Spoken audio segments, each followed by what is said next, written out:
healing method or the curing method. Therefore, I think this mindfulness, we have to develop that more aspect of mindfulness also in the diet, right? When we talk about diet, of course, we need to know what we eat, when we eat, and how much we eat. All these basic questions. But same time also how we eat, right? How we eat mindfully. And then I have a new theory. Also, it depends to know who eats. not always about food and this and that, right? Who is eating? Americans are eating, Tibetans are eating, Europeans are eating, you know. Instead of we are talking about the food and diet and these things, we need to know that personality. Something very similar mentioned by also, how do you say, Hippocrates. So that's what I believe about mindful, you know, about diet. So we can have mindful diet, and then also the lifestyle. And I think according to Sowa Rigpa also we need, how do you say, updated version of lifestyle, right? So we cannot say here in the modern society, you know, we can bring some pieces from 12th century or the 8th century and some, how do you say, Tibetan lifestyles, and we try to bring it to here. And I think the key point is we really have to understand the essential points of Sowa Rigpa, and we use these key points into, how do you say, in our modern daily life, right? And then, so Tibetan medicine is already talking about, how do you say, we call it individual lifestyle. It means what we do in 24 hours, right? What do you do in 24 hours? Or what do you have in 24 hours? I know the answer. Stress. Stress. So you don't do stress, but you have stress. So then everything what you do is with stress. So I hope Vivi doesn't have much stress. Where's Vivi? She's gone again. Hello, Vivi. Are you stressed? No. Yes. You see, Sowa Rigpa works. Yeah. Oh, I can be stressed. Thank you. And so, Sowa Rigpa is talking about what we do in 24 hours, right? You know, so many people that they are stressed and, you know, they are like overworked and burnout and these things. I often say this is a question of how to manage our life. We have 8 hours to sleep and we work for 10 hours, you know. The old formula is called 8-8-8, but today we have to change it. 8 hours of sleep and 10 hours of work. Is that enough in Austria for doctors? Or 12 hours? 24 hours. Then I will tell you what you can do, okay? Special doctors. Okay. And so, let's say 10 hours of work and 8 hours of sleep, we have still 6 hours, right? And then, you know, if you manage well your life, we have too much time, right? As Buddha said, you know, Buddha said the problem is we have too much time. And what we think is exactly opposite. We don't have time, right?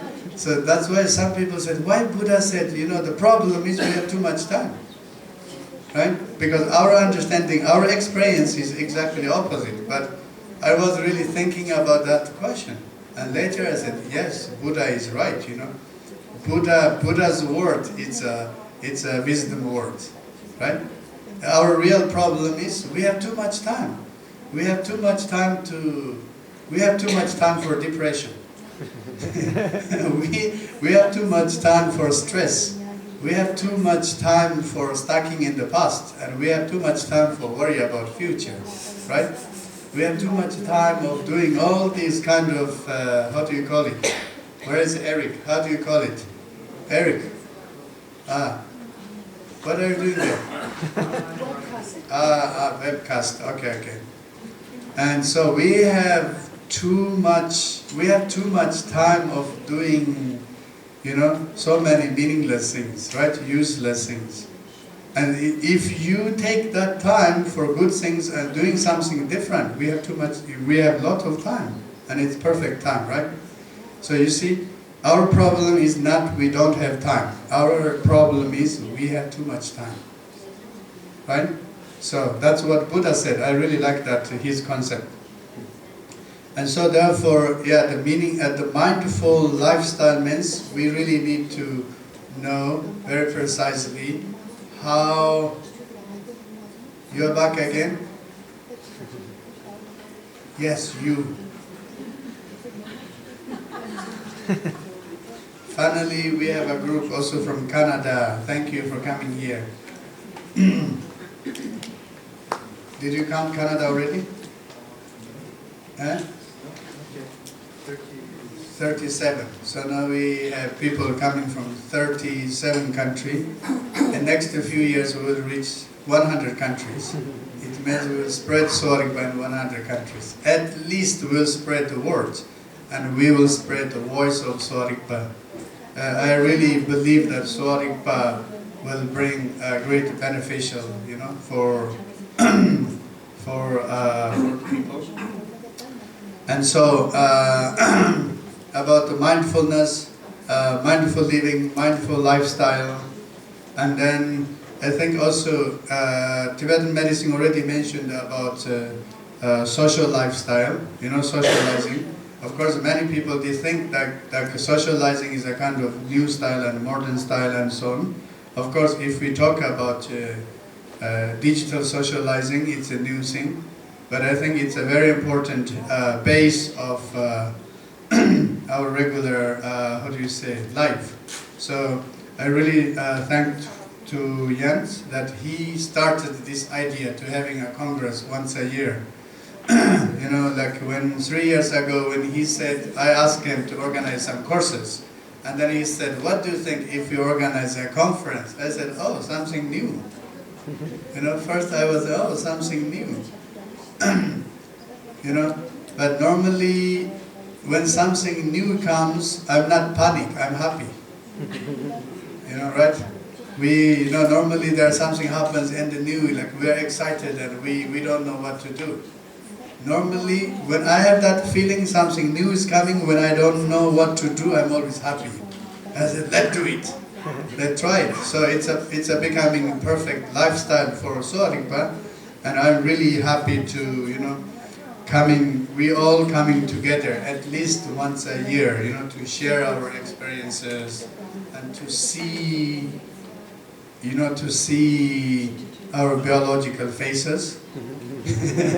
not only the digital pictures on the Facebook. And so I'm also happy to smell my Japanese friend. Did you use perfume today? Yes, not like that.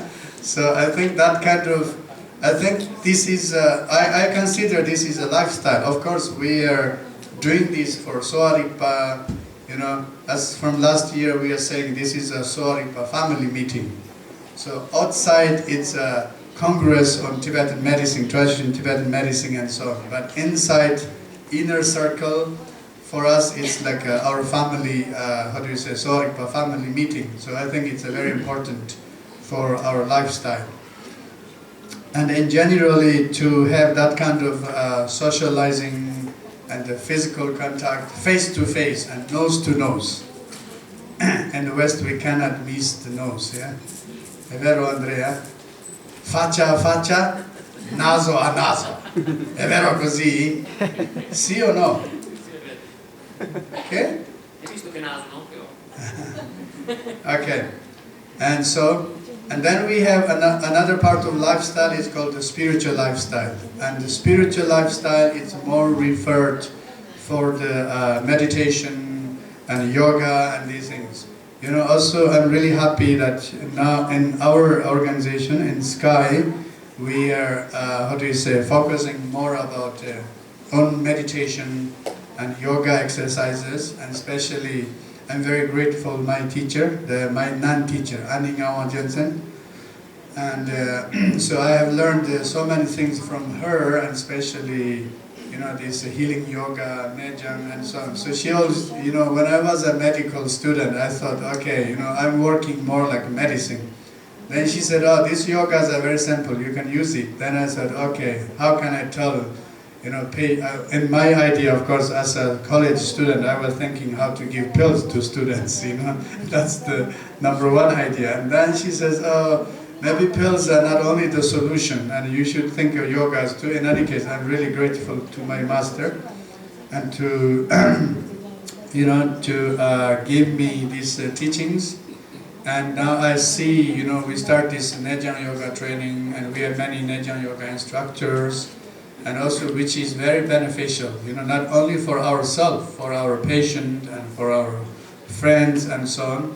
I think that is also part of the lifestyle, is very important. So that's why today when we say Sowa Rigpa, you know, we should not stuck in a small point to say this is our tradition and that's the Sowa Rigpa. You know, I think Sowa Rigpa is without limitation. And Sowa Rigpa, the healing science, it's a natural healing science, right? It's an endless natural healing science. And so therefore, you know, the combination of yoga, physical yoga exercises, and then the meditation, mindful meditation, and or other type of meditation like shamatha and vipassana, with combination of Sowa Rigpa, I think it's very important. So this way we can bring how do you say, a good balance, you know. That's the wish of the Sowa Rigpa.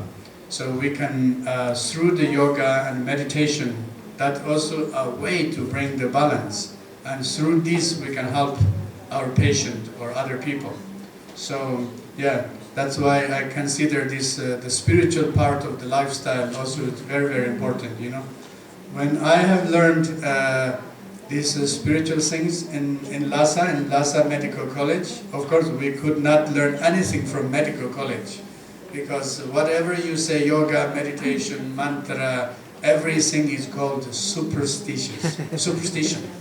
You know, that's the big mantra of communism, right? Whatever you say, meditation, yoga, is like this superstition. So we are very much like brainwashed with with this superstition stuff, and so somehow today I'm also really happy scientifically coming up these ideas, you know, how the mindfulness meditation is involved in the neuroscience. I think this is one of the best, how do you say, combination, all right? So I don't criticize the scientific field. Scientific field, of course, has lots of corruption, right? We know that.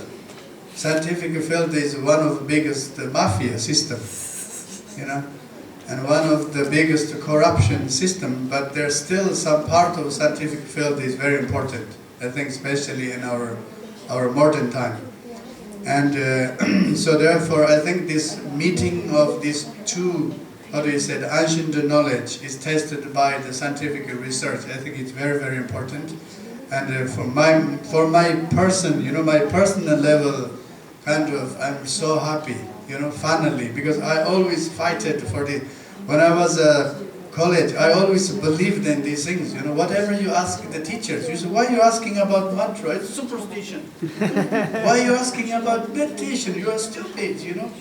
What do you mean yoga? That's like, it's something you can keep in museum, you know. We just, I grew up in that kind of education, that kind of brainwash, but I never lost my vision. I never lost my dream.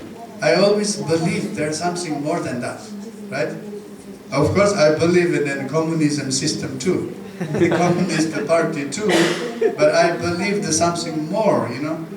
And like today, when we see this kind of scientific research and how the mindfulness is connected with the neuroscience, this and that, and for me, personally, I think this is like, what do you say, one of the happiest things in my life, you know. I don't do this research, but I'm happy for that, because that's I always believe there, you know. I don't know how and why, but I always believe, you know. Sometimes we don't need to have a reason, right? We don't need to have a reason. We don't need to be always logic or scientific, right? We just follow our little heart, and to not losing the vision and the dream. I think that's the really one part of the, you know, the meaning of the life, right? So that part is the mindfulness, and then of course I'm also very happy with Padma, and especially I'm happy this time there's a Mrs. Padma. Normally we always say Mr. Padma, so we should call you Padma Dorji. And now we have Padma Lamo, the Mrs. Padma, and also they are doing like so much research, you know, scientific research on Tibetan herbal formulas, right? You see, when you talk today, when you talk to people, you know, they often ask me, what do you do? You know, when I go through the passport control, and in my passport or somewhere it's written like doctor, they always look at me. Are you a doctor? I said, yes, I am. And then they ask me, in what field? I said, in Soarikpa field. They said, what Soarikpa is? I said, you don't know Soarikpa medicine.